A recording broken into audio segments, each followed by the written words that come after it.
Liberal Viewer present.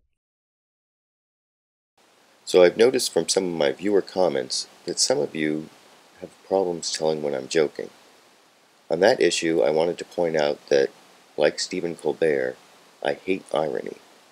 As he pointed out on the Colbert Report this last week. Saying the opposite of what you mean isn't funny, folks. It's just stupid. Irony, you're on notice.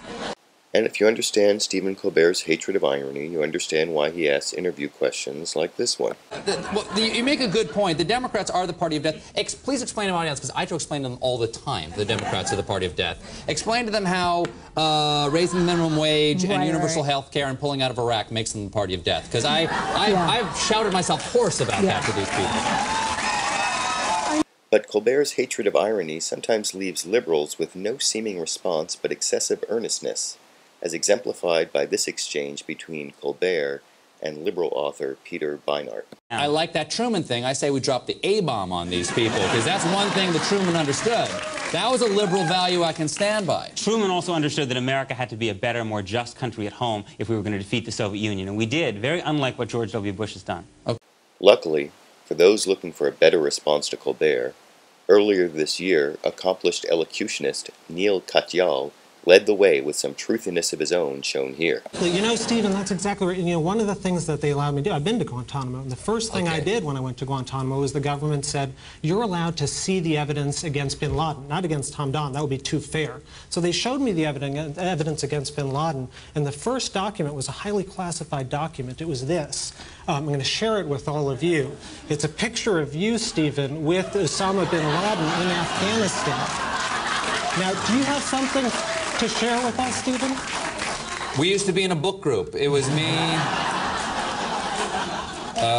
the president of Iran, and Louis Farrakhan, and Mel Gibson's dad.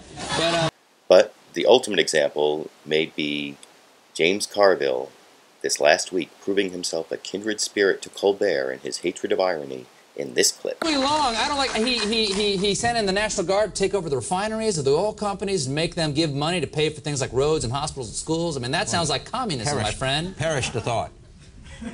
Perish the thought that these oil companies have to pay anything. You know, if you think that Exxon Mobil and Chevron, these people ought to pay something? I do not. Huh? I do not. Oh, thank God. No, you are barking up the wrong tree. Right. Thank God. Because I thought you'd lost it. You know, because that's no. I just found it. I did not realize you were such a kindred spirit, my friend. That Earl under there belongs to whoever finds it. You exactly. They drilled it, they got it. It don't belong to no government. It don't belong to no people. That all belongs to them, partner. And I'm glad that you see that. So did James Carville out-Colbert Stephen Colbert?